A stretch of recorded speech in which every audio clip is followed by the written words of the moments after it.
Bonjour à tous, c'est notre première émission publique et je crois sincèrement que d'autres suivront, surtout que l'actualité nous fournira assez de matière. Alors nous saisissons la belle opportunité que nous offre le FPC, entendez École de formation politique et citoyenne, et puis la fondation Friedrich Naumann, une fondation allemande, qui forme et fait la promotion des valeurs de liberté, de démocratie et de citoyenneté. Alors, nous sommes là à l'occasion de la sortie, on va dire, de la deuxième promotion de cette école de formation politique et citoyenne, qui vient d'ailleurs de recevoir son parchemin. Alors, ils sont une trentaine de jeunes. Ils ont entre 18 et 30 ans. Ils ont au moins le bac.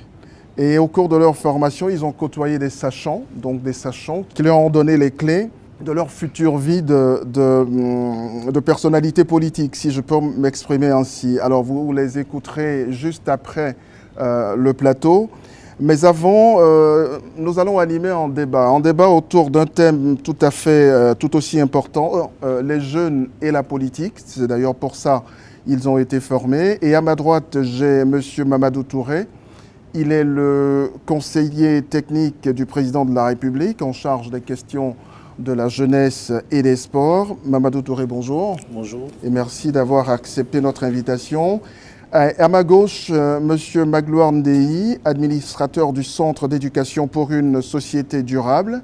Vous représentez également la Fondation Friedrich Naumann pour la liberté. Merci et bienvenue.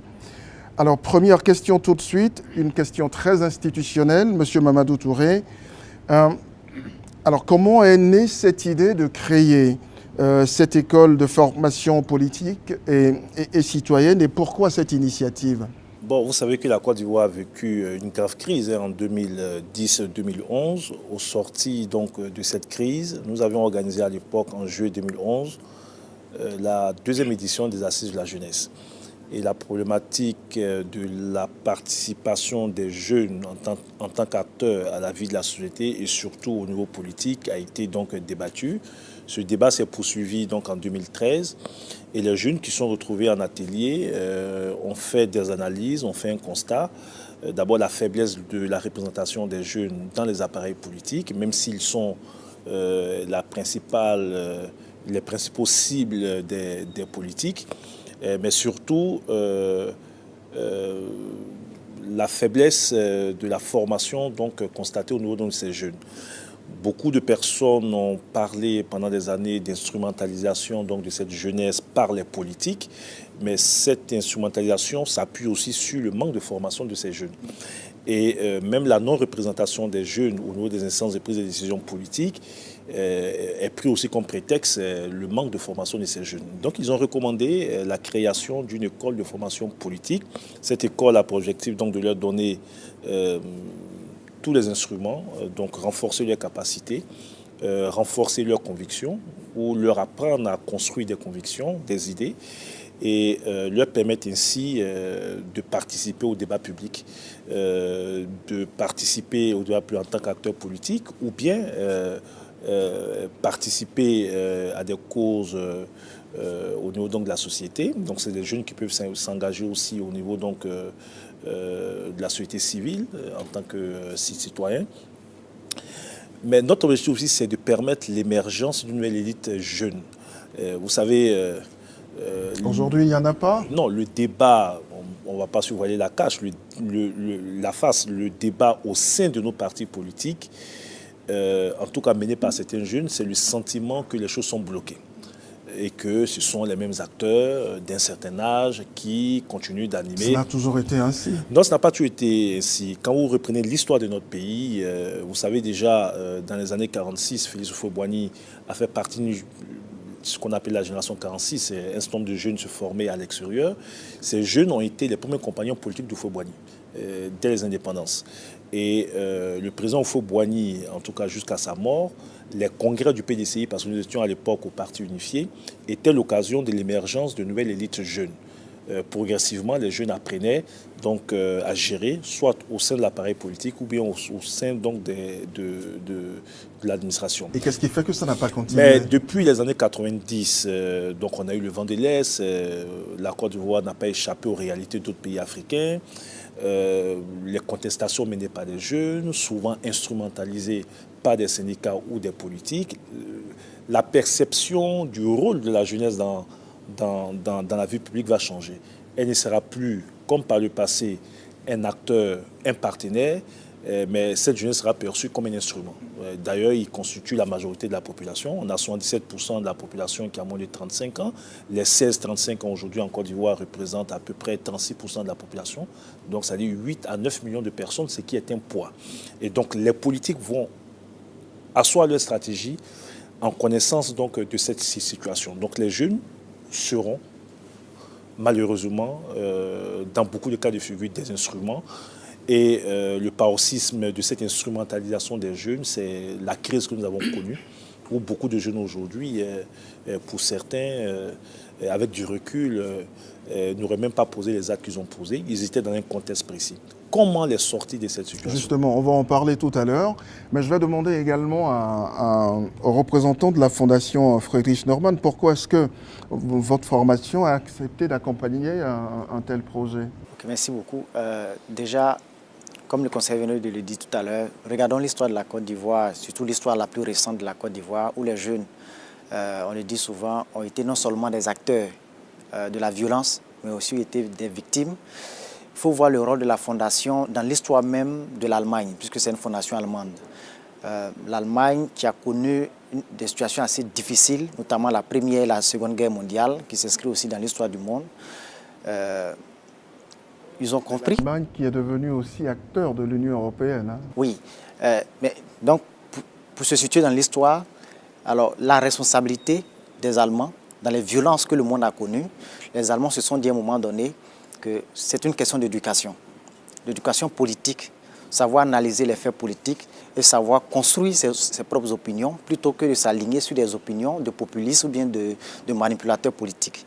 Donc ils ont mis en place des systèmes comme les fondations politiques pour former les citoyens.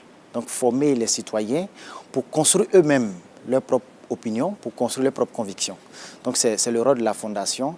Donc vous comprenez que ça s'inscrit parfaitement dans la ligne de la vision de l'FPC qui veut donner des clés de lecture, qui veut donner les outils à chaque jeune, à chaque citoyen de pouvoir analyser les faits et de pouvoir décider pour lui-même et par lui-même.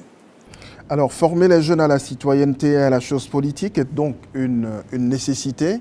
Mais les jeunes Ivoiriens aujourd'hui, très franchement, sont déçus de la politique. Ils sont déçus de leur politique.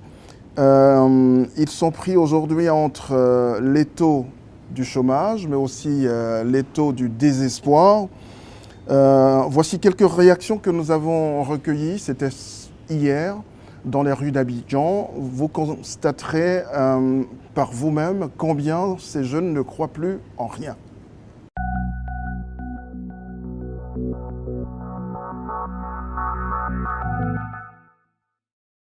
Faire la politique, moi, ça ne m'intéresse plus parce qu'il y a des conséquences énormes pour la jeunesse.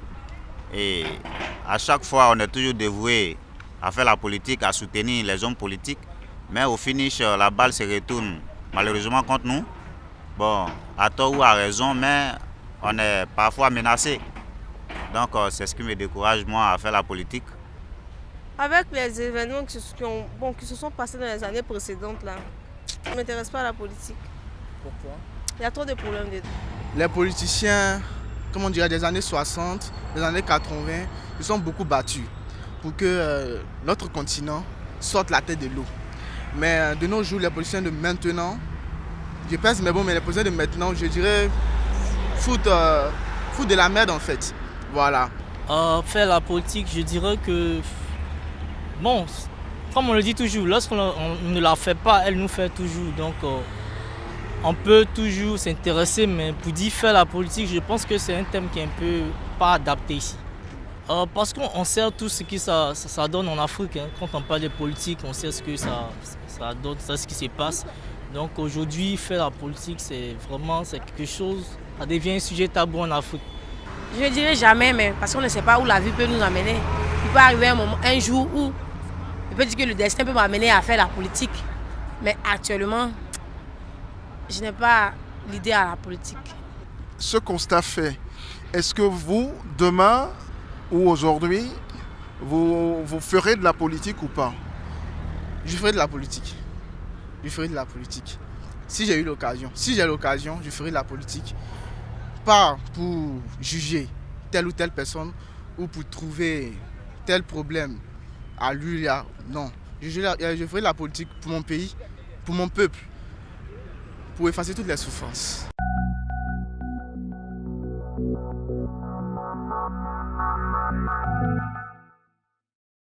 Alors cela dit, alors les jeunes ne croient plus à la politique, les politiciens les dégoûtent. Alors le constat est amer, monsieur le conseiller du chef de l'État.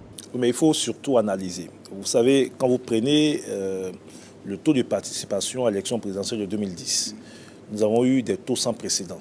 83% au premier tour, 81% au second tour. Et après, les politiques leur ont servi la guerre. Non, ce que je veux dire, c'est que si les jeunes se sont autant mobilisés en 2010, c'est parce que ces jeunes-là se sont mis dans des perspectives d'avenir. Tout à fait. Beaucoup d'espoir. Ils y croyaient. Et après, comme vous l'avez dit, nous avons eu la guerre. Une guerre atroce qui n'a échappé, qui n'a épargné personne. 3000 morts, près de 2 millions de déplacés au plus fort donc, de cette crise. Je pense qu'il y a une sorte de désenchantement qui est né donc, de cette situation. La guerre, c'est encore récent. Hein. Il y a 5 ans, Abidjan était sous le poids des bombes. Et d'ailleurs, on a ici à l'hôtel du Golfe. Les jeunes restent encore traumatisés, comme la population en général. Il y a un second élément que vous avez soulevé, c'est leur situation. Vous savez, pour rejoindre un peu ma gloire, j'ai l'habitude de le dire, il est de plus en plus difficile de faire de la politique. Avec les nouvelles technologies, avec la globalisation, un jeune Abidjan a la possibilité aujourd'hui de s'informer à travers Google et donc voir d'autres réalités ailleurs. Et si nos politiques ne s'adaptent pas et ne comprennent pas que dans le contexte nouveau mondial, le profil du vrai ou nouveau politicien, c'est celui qui est à même d'apporter des réponses concrètes aux préoccupations de ses concitoyens, ils sont totalement hors jeu. Le populisme rattrapera toujours. Nous avons une génération en griffe concrète, qui veut des choses concrètes, qui veut des réponses tout de suite, avec une complexité aujourd'hui des problèmes. Donc aujourd'hui, cela doit inviter à une remise en cause de l'ordre politique nouveau, à une remise en cause de l'organisation politique actuelle, des formations politiques actuelles, je parle même de leur structuration, pour tenir compte de cette réalité-là. Et donc, le politique de demain, c'est celui qui comprendra que la politique et les actions concrètes en faveur des concitoyens sont indissociables. Magloire. Oui, sur cette question, moi je ne dirais pas que les jeunes sont désintéressés par la politique. Les jeunes ne sont pas désintéressés par la politique. Ils sont au contraire de plus en plus intéressés par la politique. C'est plus... Entre le fait qu'ils soient intéressés et l'autre fait qu'ils s'y engagent, oui, il y a un monde. Les jeunes sont engagés. Hein. Nous avons réalisé une étude récemment sur les 10 communes d'Abidjan et 6 localités, 6 grandes villes de la Côte d'Ivoire. Ce qui ressort, le rapport sera publié dès le mois d'août. Ce qui ressort, les jeunes sont intéressés par la politique, ils sont engagés. Ce qu'on ne perçoit plus, c'est l'engagement dans les partis politiques. Parce que la conclusion, c'est que la démocratie représentative en crise. C'est ce qui ressort de ce rapport-là, de ce sondage. La démocratie, ils n'ont plus confiance dans les représentants, ils n'ont plus confiance dans les institutions. Donc c'est cette crise qui se manifeste. Au-delà, les jeunes cherchent de nouveaux espaces d'engagement.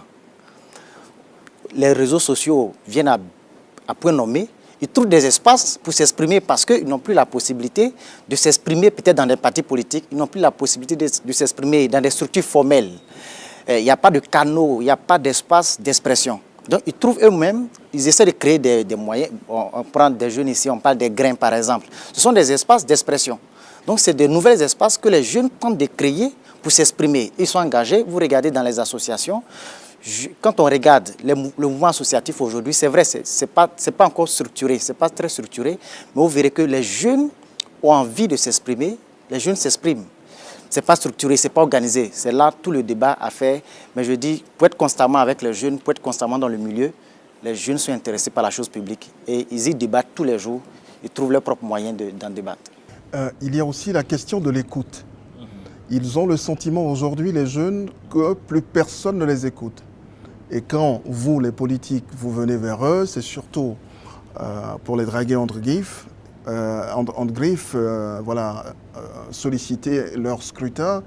Et puis après, basta, vous en parliez un peu tout à l'heure. Quand vous avez ce que vous avez, voilà, les jeunes sont passés aux oubliettes. Alors, ils ne sont pas écoutés. Ça, c'est un vrai problème.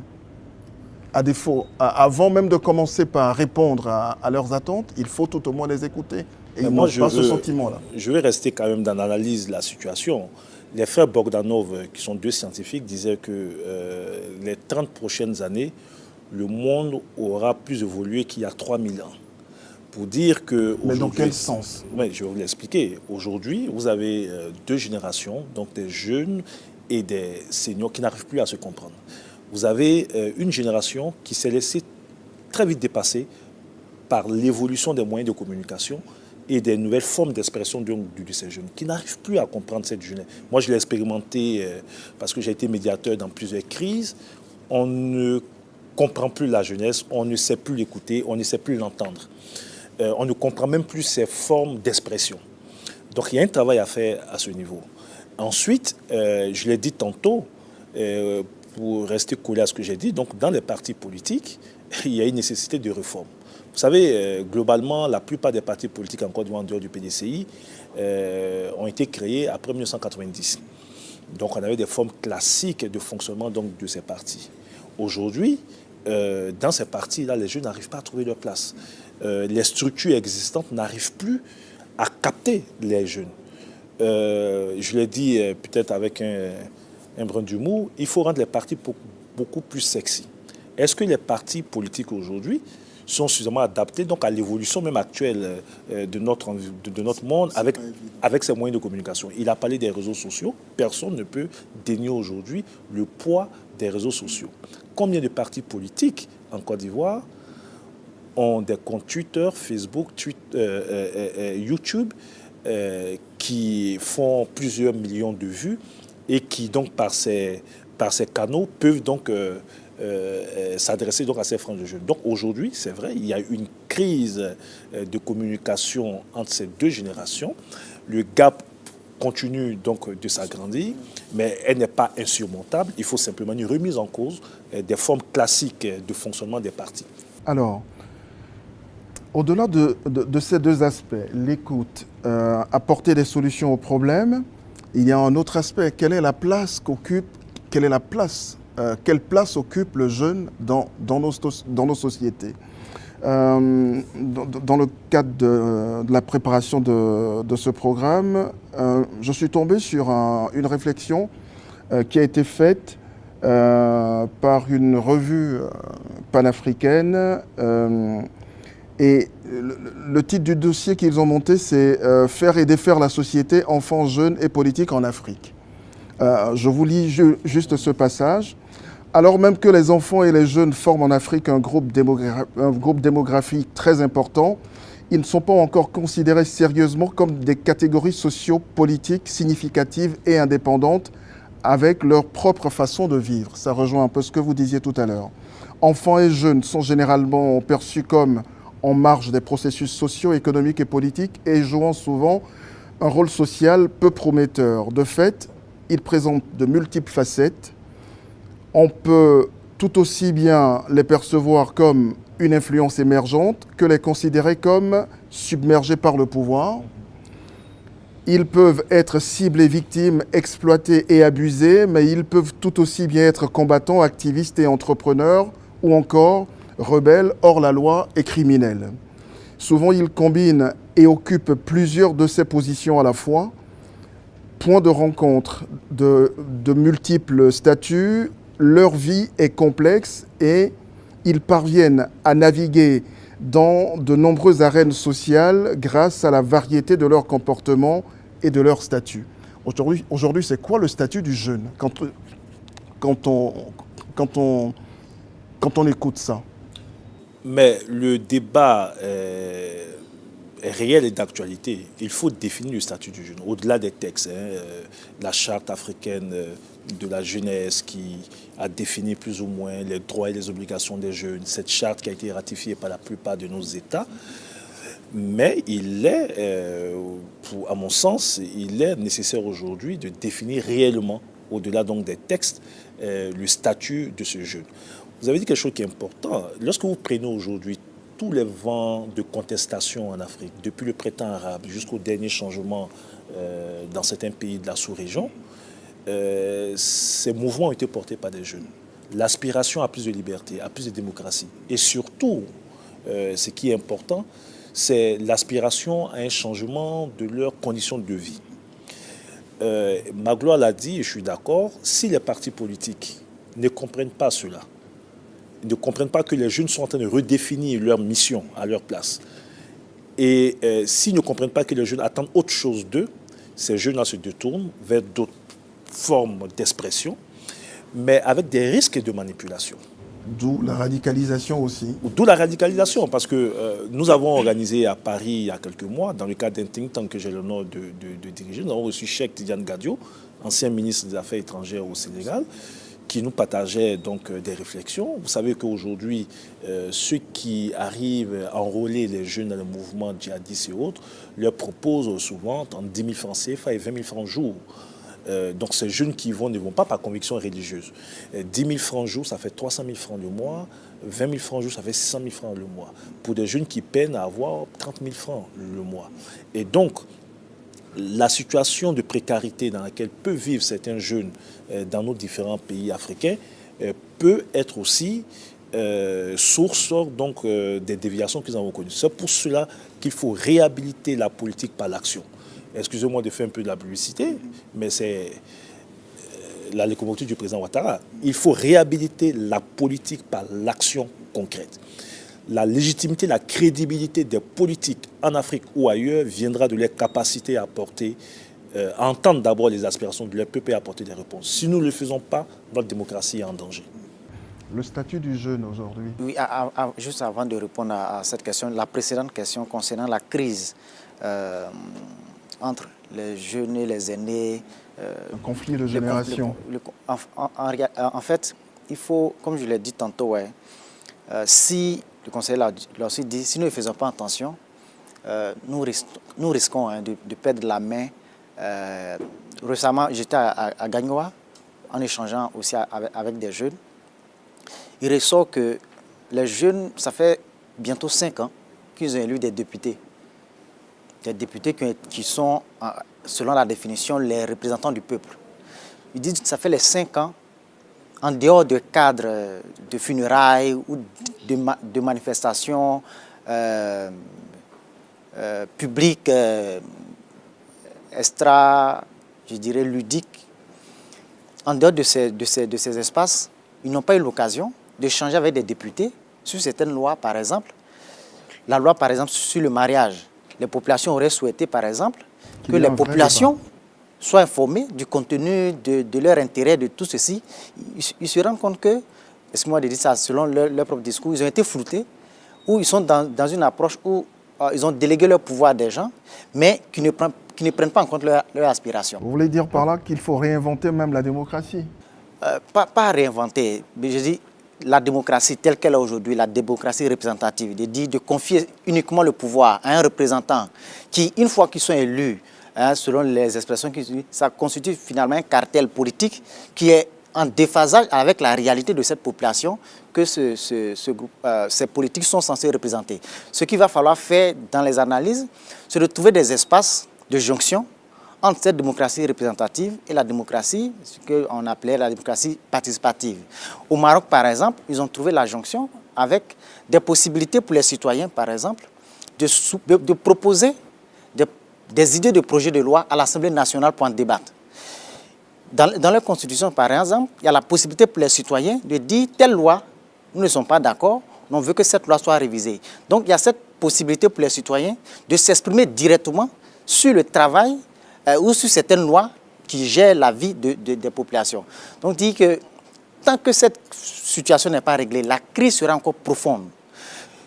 Une dernière chose sur cet aspect, quand on échange avec les jeunes, si vous regardez les chaînes, une petite publicité quand même, France 24 ou Africa 24, dans les études que nous avons menées, ces deux chaînes sont en tête de ce qui est les chaînes les plus suivies, donc plus suivies que notre chaîne nationale. Qu'est-ce qui s'est dit? Parce que sur ces chaînes-là, il y a des débats. Il y a des débats qui se font, il y a des cas d'expression. Donc, même s'il ne participe pas de façon directe au débat, le fait d'écouter, même dans son salon, il y a la possibilité pour lui de discuter, de réfléchir sur des questions qui sont posées, ce qui n'est pas le cas dans notre démocratie ou dans notre situation ici, où à la limite, quand vous ouvrez la télévision, il n'y a rien qui se passe, il n'y a pas de débat, il n'y a pas de discussion.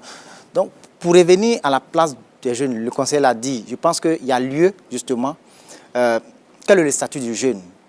On ne restera pas tout le temps jeune, mais pour le temps que les lois ou les instruments juridiques donnent, si ça a été classifié ainsi, c'est dit qu'il peut y avoir des avantages rattachés à cela. Quand on dit on est jeune en France, c'est parce que c'est rattaché, bien entendu, à des prérogatives ou à des avantages liés à cela. Mais quand on dit jeune en Afrique... Et même là encore. Hein. Oui, mais c'est clairement défini, c'est identifiable de façon plus nette. Mais ici, en tant que jeune, ça représente quoi? Ça donne quoi? Et c'est pourquoi, en fait. Donc, il y a toute une question avec tous les acteurs, le gouvernement, les jeunes peuvent réfléchir. Qu'est-ce qu'on peut donner comme contenu à ce statut de jeune? Alors, juste dire que nous avons un projet au niveau donc, de l'État et donc porté par le ministère de la Promotion de la Jeunesse, la mise en place d'une politique nationale de la jeunesse.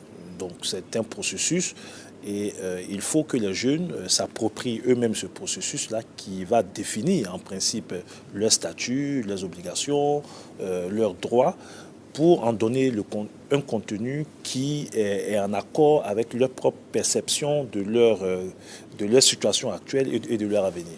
Il y a un gros piège également, c'est la forte politisation de la société ivoirienne elle-même.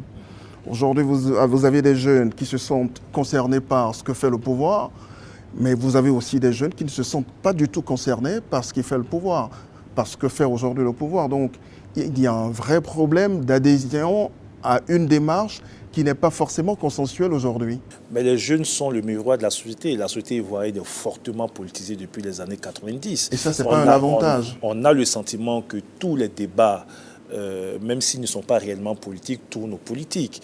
Et ça... on pourra corriger cette situation-là en encourageant certaines initiatives citoyennes neutres. C'est d'ailleurs pour cela que l'école de formation est une école de formation politique et citoyenne.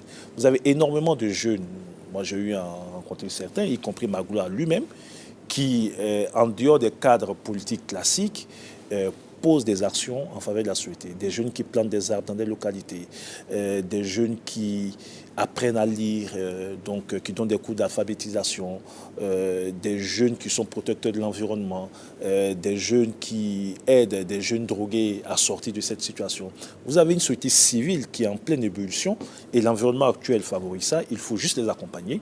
Et notre rôle aussi, c'est donc permettre à ces jeunes-là d'aller loin dans les différents projets. Alors, l'actualité nous montre aussi bien donc ce désintérêt. Les jeunes ne vont pas s'inscrire sur les listes électorales. Est-ce que ce désintérêt-là, et cela s'accompagne également de leur désintérêt autour du débat actuel qu'est le projet de nouvelle constitution, est-ce que ce n'est pas un danger pour la démocratie des jeunes qui ne s'intéressent pas à la démocratie, qui ne s'intéressent pas à la politique? Non seulement c'est un danger, mais c'est une erreur. C'est un danger parce que la démocratie, c'est aussi l'expression des idées des citoyens. Donc les jeunes aujourd'hui constituent la majorité donc, des populations. C'est une erreur parce que le traumatisme vécu après la grave crise post-électorale que nous avons connue conduit aujourd'hui à une sorte de désenchantement à l'égard donc de la chose politique. C'est une erreur parce que malheureusement, la forme de société que nous avons, il y aura toujours des politiques qui vont gouverner, qui vont gérer, que ce soit au niveau local ou au niveau national. Il faut que les jeunes comprennent que s'inscrire sur une liste électorale, en réalité, leur donne le pouvoir. Le pouvoir de changer les acteurs politiques quand ceux-là ne font plus leur affaire. Le pouvoir de sanctionner aussi ou le pouvoir d'adhérer. Et donc, en démocratie, la seule arme véritable qu'ils ont pour influencer le cours de l'histoire, c'est le vote. Et il faut qu'ils prennent conscience de cela et nous espérons que dans les jours à venir, les jeunes, les associations de jeunes, mettront à profit un peu de leur temps pour sensibiliser et faire comprendre qu'ils deviendront importants, très importants quand ils seront nombreux sur la liste électorale. Parce qu'en ce moment-là, Magloire l'a dit, ces élus au niveau local qui, une fois élus, ne s'intéressent plus aux jeunes, mais en prendront à leur dépens aux élections qui vont venir. Donc les jeunes ont la possibilité de juger donc en votant ou en sanctionnant donc, des acteurs politiques. Alors, en 2-3 mots, comment intéresse-t-on aujourd'hui les jeunes à la politique quand ils n'ont pas de boulot, quand ils sont aussi désespérés? Ok, bon. Juste sur la question de la participation. Non, répondez à ma question. Non, je vais répondre.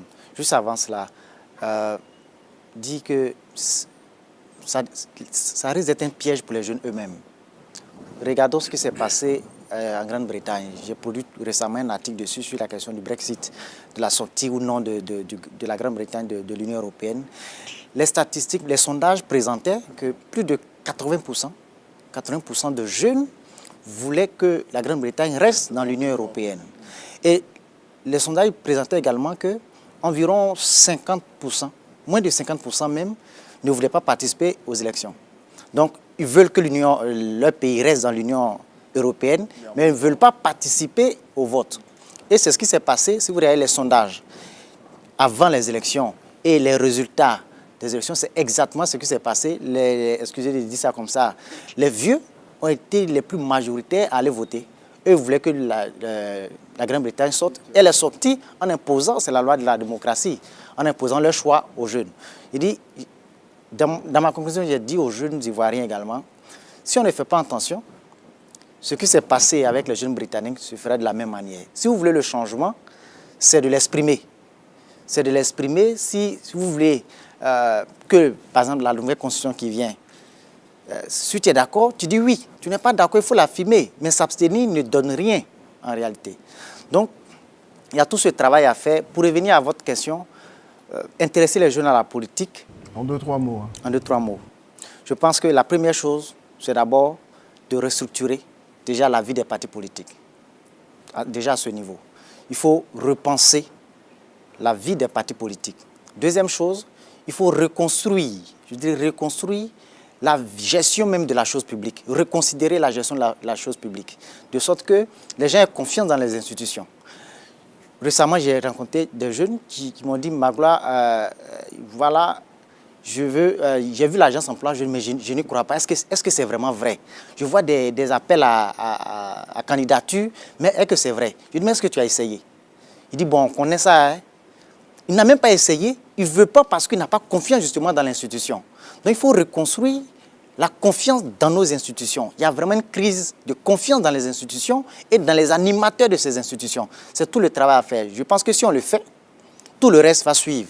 Mamadou Touré, comment aujourd'hui on intéresse encore les jeunes à la politique quand voilà, ils sont au chômage, ils sont désespérés? Il faut aller au-delà de la politique. Comment même intéresser les jeunes à la gestion des affaires publiques? Comment intéresser les jeunes à toutes les questions qui intéressent donc la vie de la nation. Le président de la République estime que la question de l'autonomisation de l'emploi des jeunes est une question importante. Donc ça répond en partie à ce que vous dites. Nous sommes obligés d'apporter des réponses aux préoccupations des jeunes en termes d'emploi. Ce n'est pas facile. On le voit quand vous avez en Afrique près de 200 millions de jeunes qui sont en situation de précarité. Quand vous regardez l'évolution démographique, quand vous voyez les statistiques qui montrent qu'à l'Euro 2050, l'Afrique aura plus de 2 milliards d'habitants et que la majorité de ces habitants seront des jeunes et qui va se poser forcément le défi de l'emploi, de la formation, il faut que nos États investissent dans l'éducation, dans la formation et dans l'emploi. Et donc nous sommes d'accord, et le chef de l'État avec, que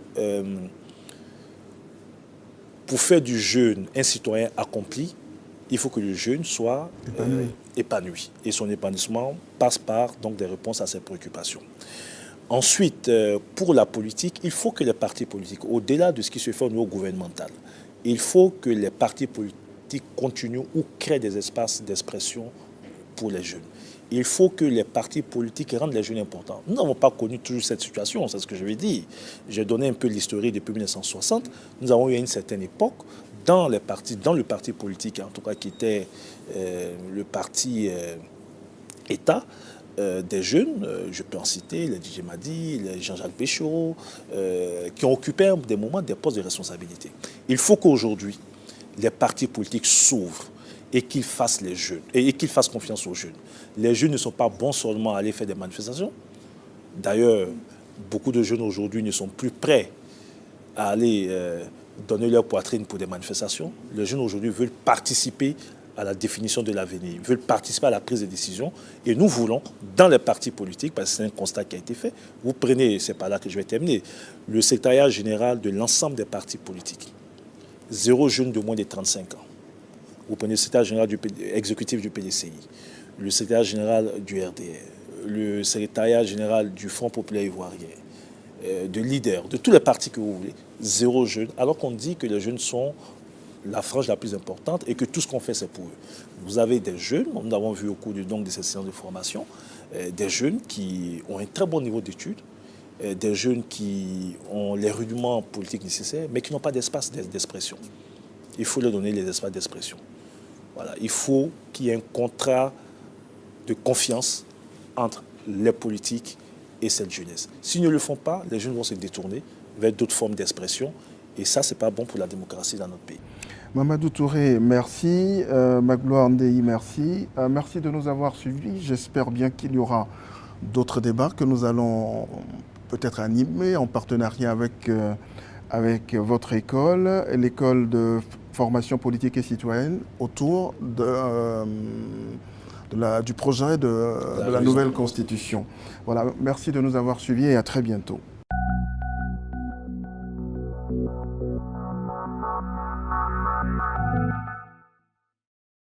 Au départ, moi, j'avais quand même une idée arrêtée de la politique, voilà. Mais avec ce que j'ai appris à l'école de la formation politique et citoyenne, je pense que je suis aguerrie. Cette formation est une aubaine pour nous parce que ça nous permettra de connaître un peu les rudiments de la politique et de la citoyenneté.